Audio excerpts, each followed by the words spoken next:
প্ৰতিমূৰ্তিৰে তেওঁ মানৱ সৃষ্টি কৰিছে বুলি কৈছে। নিজৰ সাদৃশ্যৰে আমি মানুহ সৃষ্টি কৰিম কৈছে, আমি বুলি কৈছে। ঈশ্বৰে সেইকাৰণে ঈশ্বৰৰ পৰিয়াল আছে, আমি বুলি কৈছে। সেইকাৰণে ঈশ্বৰৰ পৰিয়াল আছে। ঈশ্বৰৰ কি? পিতা, পুত্ৰ, পবিত্ৰ আত্মা আৰু সকলো স্বৰ্গদূতবিলাক আছে। হালেলুয়া। সেইকাৰণে ঈশ্বৰে আমি বুলি কৈছে। আমি আমাৰ সাদৃশ্যৰে কৈছে, আমাৰ সাদৃশ্যৰে আমি মানুহ নিৰ্মাণ কৰোঁ হওক। আৰু তেওঁলোকে এই পৃথিৱীৰ গোটেই ঈশ্বৰে যিমান সৃষ্টি কৰা আছে সকলোকে তেওঁলোকে অধিকাৰ কৰিব গৈছে। হালেলুয়া। আৰু সেইকাৰণে আদমক ঈশ্বৰে নিজৰ প্ৰতিমূৰ্তিৰে সৃষ্টি কৰিছে।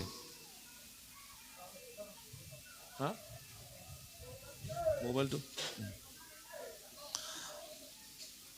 আমি সকলোৱে ঈশ্বৰৰ সাদৃশ্যৰে প্ৰতিমূৰ্তি হয়। আমি প্ৰত্যেকজনে আমাৰ মুখৰ চেহেৰাটো বেলেগ বেলেগ হ'ব পাৰে, আমাৰ চেহেৰা পাতি বগা হ'ব, কলা হ'ব পাৰে, সকলোৱে বেলেগ বেলেগ ধৰণৰ হ'ব পাৰে।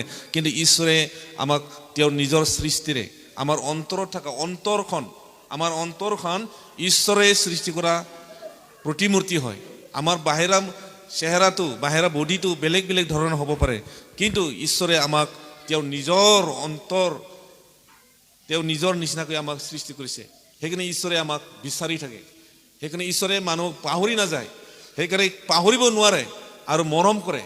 আপোনাৰ মৰম, আমাৰ মৰম খন্তেকীয়া, কিন্তু ঈশ্বৰৰ সেই নিজৰ প্ৰতিমূৰ্তিৰে সৃষ্টি কৰা ঈশ্বৰে আমাক সকলোকে ঈশ্বৰে মৰম কৰে আৰু দয়া কৰি থাকে। আপুনি যিমানেই পাপী হ'লেও, অধৰ্ম হ'লেও, আপুনি ঘৃণনীয় কাম কৰিলেও ঈশ্বৰে আপোনাক পাহৰি নাযায়। আপোনাক ঘূৰি অহাটো, মন পলাতন কৰি নম্ৰ হোৱাটো ঈশ্বৰে সদায় বিচাৰি থাকে। হালেলুয়া। সেই ঈশ্বৰৰ অধিকাৰ আমি আজি চাম।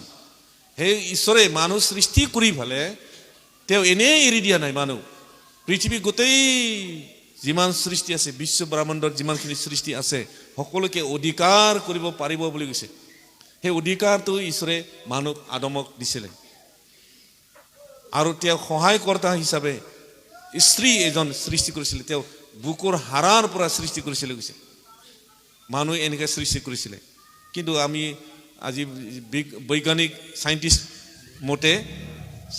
মতে মানুহে বোলে কিবা জন্তুৰ পৰাহে হৈছে। আপুনি কি জন্তুৰ পৰা হৈছে নেকি? আপুনি চিৰিয়াখানাৰ পৰা আহিছে নেকি? আমিতো চিৰিয়াখানা আনাই, আমি ঈশ্বৰে সৃষ্টি কৰা মানুহ হয় আমি। হালেলুয়া। আমি কোনো জন্তুৰ পৰা, বান্দৰৰ পৰা, কোনো কিবাৰ পৰা আমি মানুহ হোৱা নাই। ঈশ্বৰে বাইবেলত স্পষ্টকৈ ক্লিয়াৰকৈ লিখি দিছে। চাইণ্টিষ্টবিলাকে, বৈজ্ঞানিকবিলাকে অনেক কথা নিজৰ মতলবটো বেছিকৈ প্ৰকাশ কৰিবৰ কাৰণে ক'ব পাৰে, কিন্তু নহয়। ঈশ্বৰে মানুহ সৃষ্টি কৰিছে আৰু মানুহ সৃষ্টি কৰি এই পৃথিৱীক অধিকাৰ কৰিবৰ কাৰণে তেওঁ নিজে সৃষ্টি কৰিছে আৰু অধিকাৰ দিছে, ক্ষমতা দিছে, অথৰিটি দিছে। সেই অথৰিটিটোকে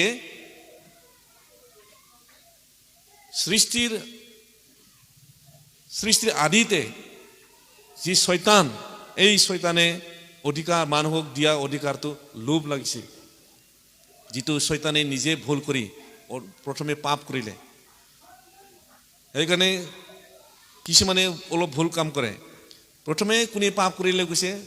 আদমে বুলি কয়, কিন্তু আদমে পাপ কৰা নাছিল। কোনে কৰিছিলে? শয়তান। আৰু সেই শয়তানটো শয়তানো নাছিল, তেওঁ লুচিফাৰ আছিল। ঈশ্বৰৰ স্বৰ্গদূত আছিল। লুচিফাৰ নাম আছিল, মেইন স্বৰ্গদূত যাক কয়। আপুনি জিএছকেল 14 জিছয়া 14 জেৰেমিয়া 28 এইবিলাকত যদি চালে আপোনাৰ এই শয়তানৰ অৰ্থটো আপুনি বুজি পাব। শয়তানে ক'ৰ পৰা আহিল, এই দুষ্ট আত্মাটো ক'ৰ পৰা আহিল। এই ঈশ্বৰে দিয়া সেই অথৰিটিটো, ক্ষমতাটো এই শয়তানে পৃথিৱীত পেলাই দিয়াৰ পিছত লোভ লাগিছিল। আৰু সেইকাৰণে সেই অধিকাৰটো আজি মানুহে হেৰাই লৈছে। আৰু এই আদমে আৰু হাৱাই যিটো ঈশ্বৰৰ পৰা সৃষ্টি হ'ল আৰু পৃথিৱীক অধিকাৰ কৰিবলৈ তেওঁলোকে ক্ষমতা দিয়া হ'ল। আৰু এই ক্ষমতাটোকে ঈশ্বৰে শয়তানে আদম হাৱাৰ পৰা চুৰ কৰিলে। আৰু সেই দিনৰ পৰাই পৃথিৱীত গোটেই মানুহ জাতি পাপেৰে পৰিপূৰ্ণ হৈ গৈছে। সেইকাৰণে আদম আৰু হাৱাই প্ৰথম মানুহ জাতি পৰিয়ালে শয়তানৰ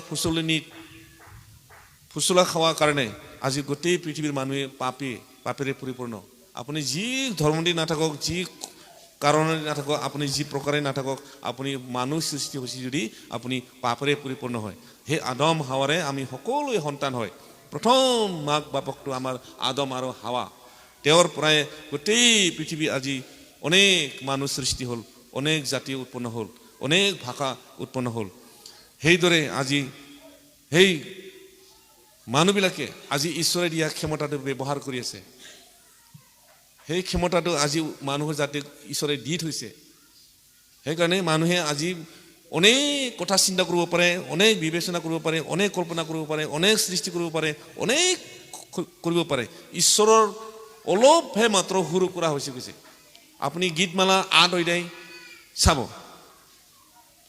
গীতমালা 8 অধ্যায়ৰ তাতে চাব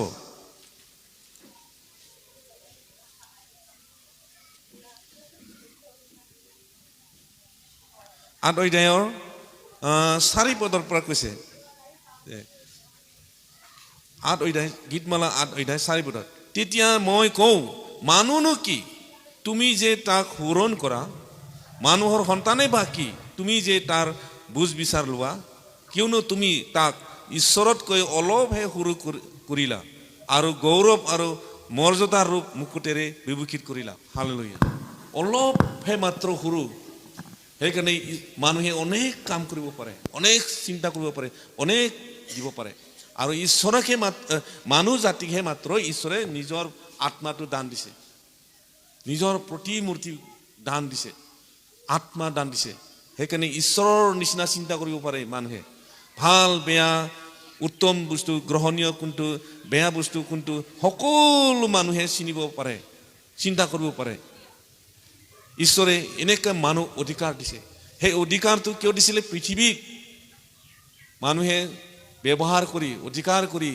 ঈশ্বৰৰ কাৰণে গৌৰৱৰ কাৰণে ব্যৱহাৰ কৰিবৰ কাৰণে মানুহক সেই অধিকাৰটো ক্ষমতা দিছিল কিন্তু আজি আমি চাওঁ এতিয়া ষ্টাডি কৰি চাওঁ বা অধ্যয়ন কৰি চাওঁ আজি পৃথিৱীৰ মানুহে সেই অধিকাৰটো লৈ ঈশ্বৰক দিব পাৰিছেনে সেই ক্ষমতাটো ঈশ্বৰক দিব পাৰিছেনে সন্মান দিব পাৰিছেনে নাই দিব পৰা নাই অথচ ঈশ্বৰৰ সৃষ্টিটো মানুহে ধ্বংসহে কৰি আছে ঈশ্বৰৰ মহিমাটো নষ্ট কৰি আছে ঈশ্বৰৰ গৌৰৱটো নষ্ট কৰি আছে ঈশ্বৰৰ শক্তিটো নাকচ কৰিছে আমিয়ে পাৰোঁ আমিয়ে সৃষ্টি কৰিব পাৰোঁ আমিয়ে চব কৰিব পাৰোঁ বুলি আজি বহুত মানুহে বৈজ্ঞানিক চাইণ্টিষ্টবিলাকে ঈশ্বৰে দিয়া সেই অধিকাৰটো লৈ পেলাই বহুত গৌৰৱ কৰে অহংকাৰ কৰে হালেলুয়া হয়নে নহয় বহুত দেশত আজি দেখে অহংকাৰ কৰে ৰাছিয়াই নিজৰ দেশৰ ঈশ্বৰে দিয়া সম্পত্তিবিলাক লৈ পেলাই ৰাছিয়াই ইমান অহংকাৰ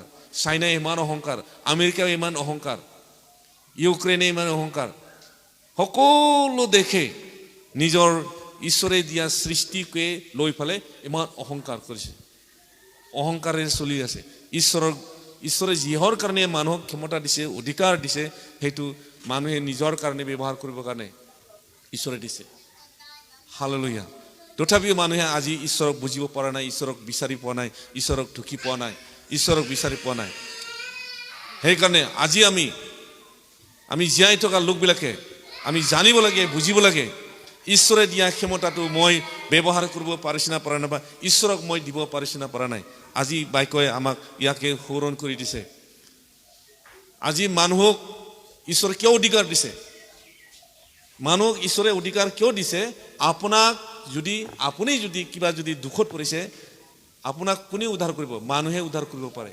হালেলুয়া মানুহে মানুহক উদ্ধাৰ কৰিবৰ কাৰণে সেইকাৰণে আজি আমি প্ৰভু যীশু খ্ৰীষ্টৰ যোগেদি আমি উদ্ধাৰ মুক্তি পাইছোঁ সেই উদ্ধাৰ মুক্তি প্ৰভু যীশু খ্ৰীষ্টক অধিকাৰ দিছে ক্ষমতা দিছে আৰু মানুহক উদ্ধাৰ কৰিবৰ কাৰণে ঈশ্বৰে যে মানুহক প্ৰেম কৰে সেই অৰ্থটো বুজাবৰ কাৰণে প্ৰভু যীশুক এই জগতলৈ পঠাব লগা হ'ল আৰু তেওঁৰ যোগেদিয়ে আজি অনন্ত জীৱন সুস্থতা আৰোগ্যতা ঈশ্বৰে আমাক মানুহৰ যোগেদি দিছে ঈশ্বৰে নিজে মানুহ ৰূপত আহি জগতত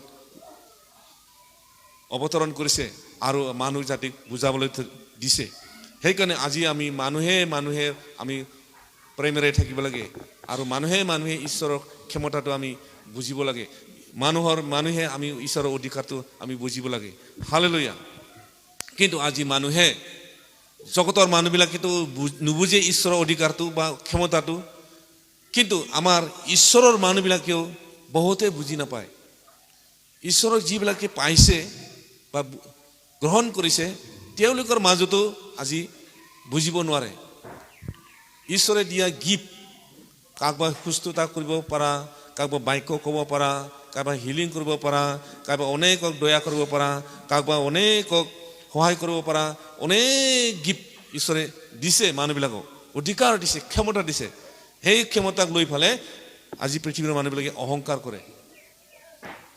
কৰে এটা যদি পাষ্টৰক যদি বা কোনোবা দাসক যদি ঈশ্বৰে যদি হিলিং কৰা যদি গিফ্ট দিছে সেই গিফ্টটো লৈ ফালে সেই মানুহজনে অহংকাৰ কৰে কিহৰ ওপৰত অহংকাৰ কৰে সেই গিফ্টৰ ওপৰত অহংকাৰ কৰে কিন্তু তেওঁ ঈশ্বৰক গৌৰৱ কৰিব নাজানে কিন্তু তেওঁ যে এদিন এই অহংকাৰৰ এই ফলটো তেওঁ যে পাব এদিন ঈশ্বৰে তাকো কৈ থোৱা আছে সেইকাৰণে আমাক জেৰেমিয়া 9 অধ্যায়ৰ 23 পদত কৈছে জেৰেমিয়া 9 অধ্যায় 23 পদত কৈছে যে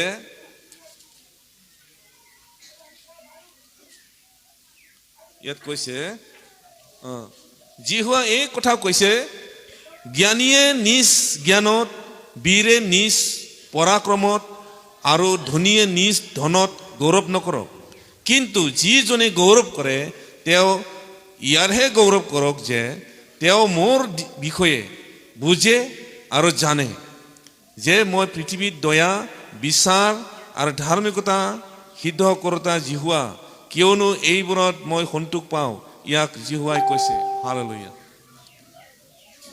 এই পৃথিৱীৰ মানুহবিলাকে বহুত নিজৰ ব্যৱসায় নিজৰ ধন সম্পত্তি নিজৰ ৰূপক লৈ বহুত গৌৰৱ কৰা মানুহ আছে বিশ্বাসীবিলাকৰ মাজত অবিশ্বাসীবিলাকৰ মাজতো আছে এইটো আমি দেখা পাই থাকোঁ কিন্তু আমাৰ বিশ্বাসীৰ মাজতো ঈশ্বৰক জনা মাজতো ঈশ্বৰে যে আমাক অধিকাৰ দিছে তাক জনা পাছতো মানুহে এনেকৈ গৌৰৱ কৰিব বিচাৰে নিজৰ জ্ঞানটো লৈ ফালে নিজৰ শিক্ষাটো লৈ ফালে নিজৰ ধনটো লৈ ফালে নিজৰ সম্পত্তিবিলাক লৈ ফালে নিজৰ টেলেণ্টবিলাক লৈ ফালে নিজৰ সৌন্দৰ্যক লৈ ফালে বহুতে গৌৰৱ কৰে কিন্তু ইয়াত ঈশ্বৰে সন্তোষ নাই কৈছে ঈশ্বৰে তাক সন্তোষ নাপায় ইয়াত ঈশ্বৰে ক'ত সন্তোষ পায় যাতে যিজনে গৌৰৱ কৰিব জানে ইয়াৰহে কৰক যে তেওঁ যেন ঈশ্বৰক জানিব পাৰে ঈশ্বৰক যেন ভয় কৰিব পাৰে ঈশ্বৰক বুজিব পাৰে আৰু সেই তাৰহে মই সন্তোষ পাওঁ কৈছে হালেলুয়া প্ৰেইজ দ্য লৰ্ড সেইকাৰণে আজি আমি গৌৰৱ কৰিব নালাগে অহংকাৰ কৰিব নালাগে কিয়নো আমাক যি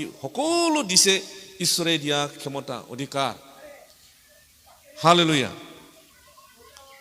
আৰু সেইকাৰণে ঈশ্বৰে মানুহ আমি সৰু হ'লেও দুখীয়া হ'লেও গৰীব হ'লেও বা ধনী হ'লেও ঈশ্বৰে আমাক সমানকৈ প্ৰেম কৰে আৰু সেই প্ৰেম কিয় তেওঁ নিজৰ সাদৃশ্যৰে কৰাৰ কাৰণে আমাক মানুহক ঈশ্বৰে প্ৰেম কৰে হালেলুয়া তথাপিও মানুহে গৌৰৱ কৰাটো নেৰে সেইকাৰণে আমি ঈশ্বৰৰ সন্তান হৈ পেলাই আমি গৌৰৱ কৰিবলৈ নাপায় ঈশ্বৰে কৈছে যে